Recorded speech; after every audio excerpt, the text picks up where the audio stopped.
morning, students.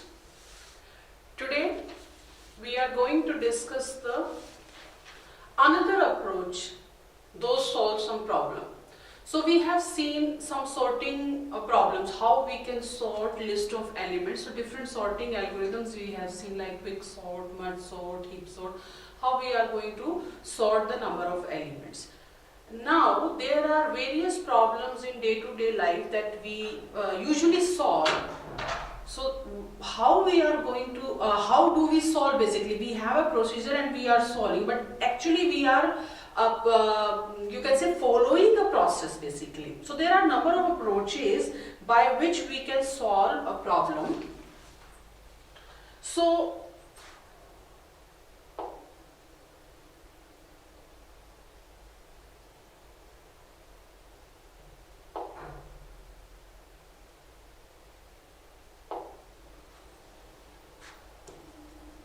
the first approach for solving a problem is greedy algorithm or greedy approach basically. So what is greedy approach? Greedy approach is nothing but this is a choice that we make. So that choice is basically we call as a greedy choice. So what we are doing that each step, whenever we are solving a problem step by step, so at each step we choose the next step which is giving me the benefit or immediate benefit. We are not just seeing the farther benefits, we are just looking for the immediate benefit. So the step that is giving me the immediate benefit, I am going to choose that. So this is the greedy approach. So what we say basically, this is the choice of the choice where locally optimal choices at each step we make to find a global optimal solution to the problem. So what we have basically, we have a number of solutions to a single problem. So the problem, the solution that can solve a problem, those are known as the feasible solution. So we have to learn some term here. So one is the feasible solution. So every problem has number of solutions to the problem. Every problem has number of solutions, and those solutions, those are leading to the, those are solving the problem are known as the feasible solution. Now out of those number of feasible solution, which solution is giving me the maximum benefit? That is known as the optimal solution.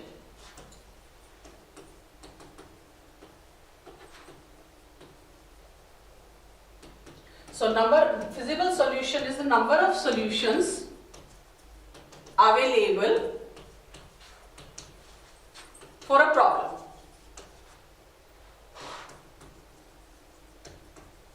An optimal solution out of all feasible solution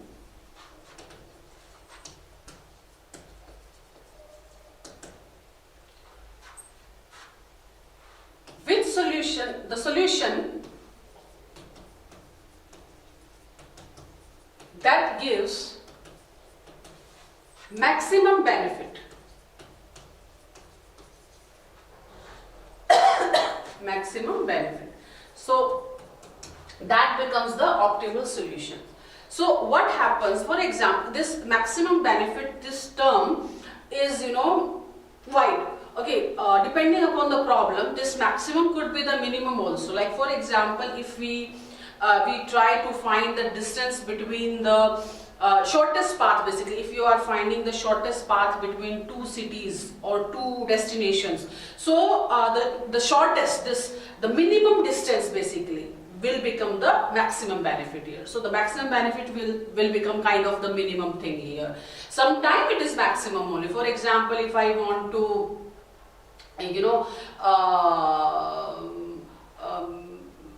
I have to fill a bag basically, that is the knapsack problem. If I have to fill a bag and in the bag the objects can go, but I want, and each object has some profit attached with it, so maximum profit basically, I want in the bag the items that can give me the maximum benefits, so like that. So this maximum benefit depends upon the problem to problem, this maximum benefit will change. So these things, this maximum benefit, or when we are finding the optimal solution, so that kind of problems are known as the optimization problem.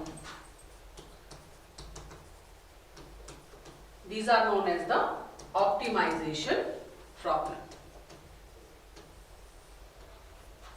The problem where we find the optimal solution for a problem. Okay, so what happened here, like we were discussing the greedy approach.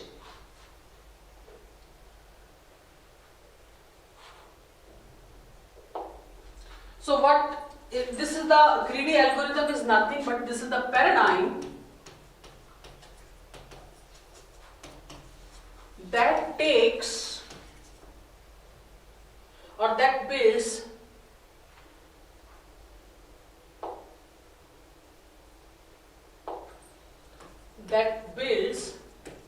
solution piece by piece, and always choosing the next piece that offers the most obvious and immediate benefit. So it focuses on the immediate benefit only. So that's why if we are focusing only on the immediate benefit, so sometimes it happens we will not get the optimal solution. Like, but whatever we want to achieve, exactly we want to achieve, there is a possibility that you will achieve a solution, you will get the solution, but that will not be the optimal one. That will be not the best one actually. Out of all the solutions available, it might, the possibility is there, it is not the best solution, because the greedy approach is greedy in the term that it is concentrating on the immediate benefit. So sometimes we lose the perspective of the further benefit that is already that might be available in the path when we are going from when we are moving from the next step to step or the state to state in the solution space. So there is a chance that we overlook the further benefit and just taking care of the immediate benefits, and that time we are getting immediate benefit, but later on we can realize, okay, fine, if we would have gone to that state or that step, that would have been better. So this possibility is there, but yes, most of the time it gives the optimal solution, not always, but yes, it gives. Okay, so we will take one simple example, in day-to-day life, where we are using the greedy algorithm or the greedy approach basically. Now, for example, and then we are using, like, if you have a set of coins or set of notes basically, okay, and you have to give the change of some amount to somebody, then how we are doing that? Okay, so for example, we have a set of coins, whatever you call that, set of coins or set of notes, rupees 1, 2, 5, 10, 20, 50, 100. Okay, suppose this is the set of coins or set of notes we have, and we need to give minimum number of coins or minimum number of notes to someone, change for 36. Okay, so what is the problem? That this is the set of coins with the value, and you need to give minimum number of coins to someone,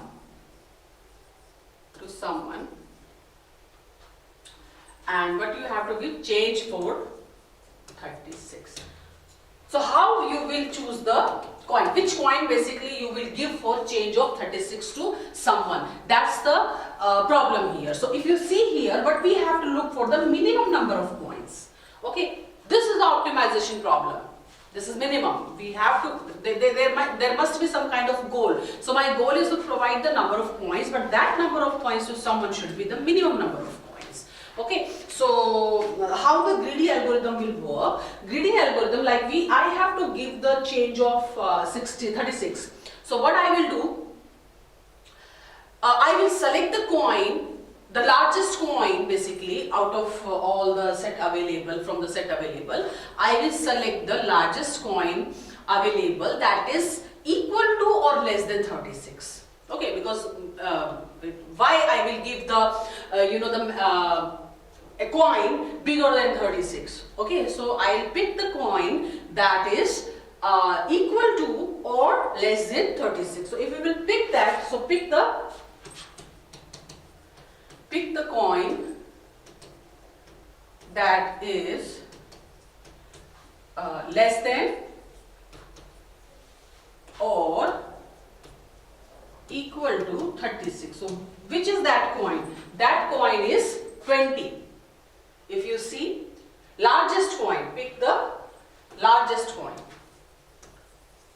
The largest coin that is less than or equal to 36 is 20. So that means we are going to take the 20. The 20's coin we can select as to give to someone for a change of 30. So the first coin that we have selected for someone to give for the change of 36 is 20 coin.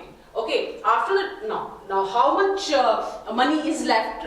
So you have to subtract the amount. So we have total 36 we have to give, and 20 rupees coins we have already chosen. So that means 36 minus 20, remaining is 16. So 36 minus 20, 16 rupees remaining. So again, from the set we are going to choose the largest coin that is equal to or less than 16. So pick the coin, pick the largest coin from the set that is less than or equal to 16. So if we see the set available here, see, this is my set. So 20 we have already chosen. Now the 16, largest coin less than 16 is 10. So we are going to choose 10 rupees coin. So we are going to choose rupees 10 coin. So we have chosen the rupees 10 coin. And now how much amount is remaining? 16 minus 10, 6 rupees remaining. So again we are going to choose the largest coin that is equal to or less than 6 rupees. So if we see from our set, 5 rupees coin is less than 6 and largest available. So that means 5 we are going to choose. So we are going to choose 5 rupees coin. Now how much rupees are remaining? 1 rupee remaining. Again, for 1 rupee we will check our set, which is the less than or equal to available largest coin equal to 1 or less than 1. 1 is available. So we will pick the 1. So we will pick 1 rupees coin. So how many coins we have picked? We have picked 20 rupees coin, 10 rupees coin, 5 rupees coin and 1 rupee coin. So you can see this is the exact change for the 36. So this is the minimum number of coin that we have picked from that set. Those are going to give a change for 36. So this is the basically greedy approach that we are taking each time we are picking the coin that is largest coin available in the set that is equal to or less than the remaining amount.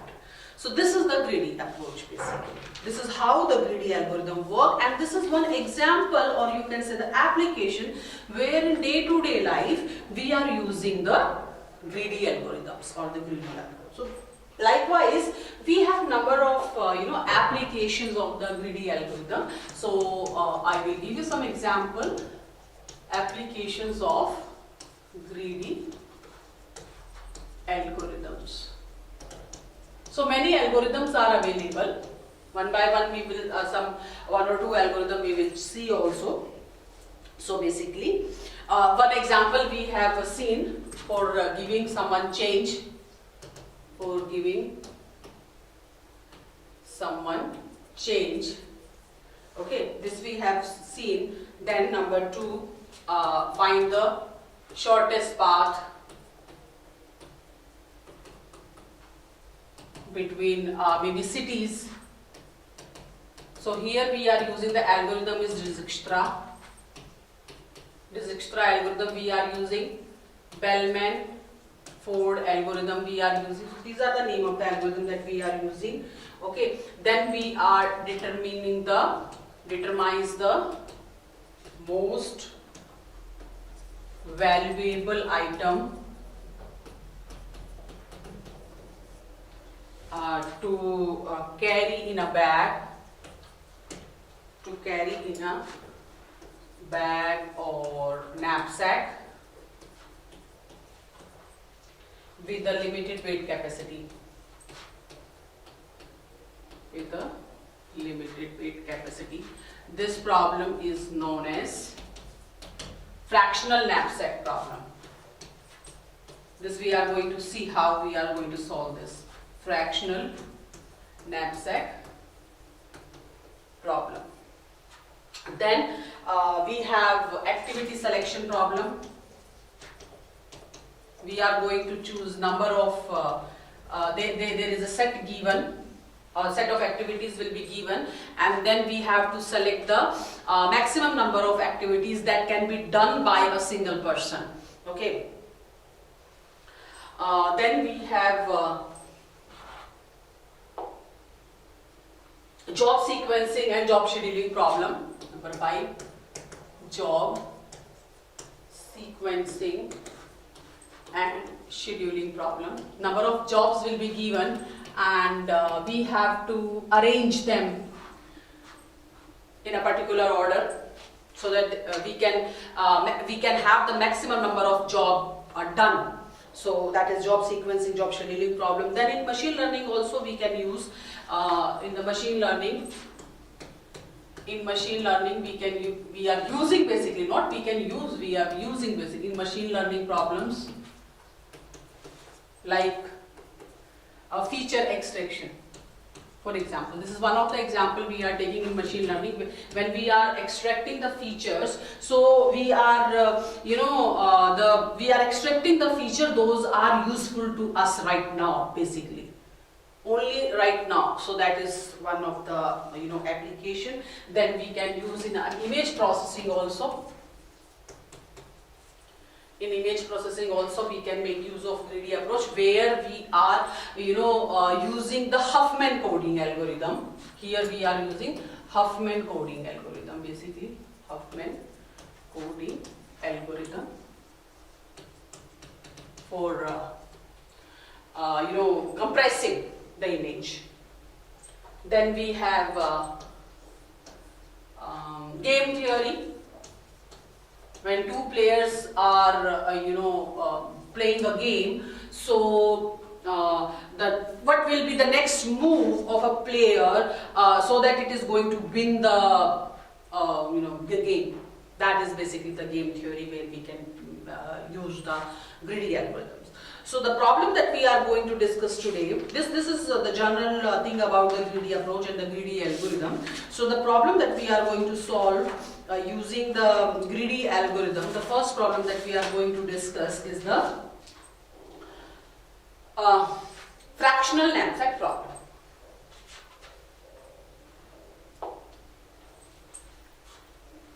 Fractional knapsack problem. So what is the fractional knapsack problem? Knapsack is nothing but the a bag. Okay, so we are given, basically what is this problem? We are given with a bag, we are given a bag of certain capacity. Okay, say M. We are given a bag of certain capacity M, and number of objects. And number of objects may be P1 up to like P1, P2, P3 up to Pi with weights attached.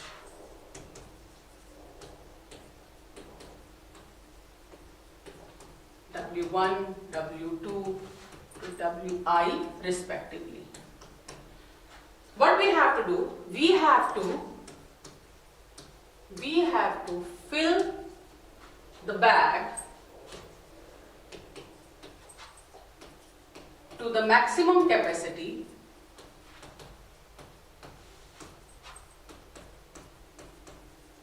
with the items or with the objects. Okay, we are given number of objects, little bit change I will make here. We are given number of objects, suppose I1, I2 up to In. Okay, with weights attached and profits also. So the profit is P1, P2, we can make it 1, 2, 3, 4, 5, 6, 1, 2, 3 up to, and we have items, and then we have here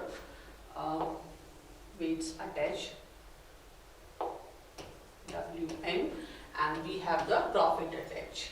So we have to fill the bag to the maximum capacity with the objects that gives overall maximum benefit, maximum profit basically. So we have to fill the bag with the objects like that. Whatever the object is going to the knapsack or to the bag, it is giving the maximum profit because each object is attached with the weight as well as the profit. So we have to choose the maximum profit. Okay, and bag has a certain capacity, object also has certain capacity, so we have to see the bag is full to its capacity. So we cannot have all the items all together because it might not, the knapsack cannot carry. This is also the possibility. Or if weights are smaller, then obviously than the capacity of the knapsack, then all items can be carried. But this is not always the case. So what we have, the criteria given to us is the maximum profit. We have to achieve the maximum profit.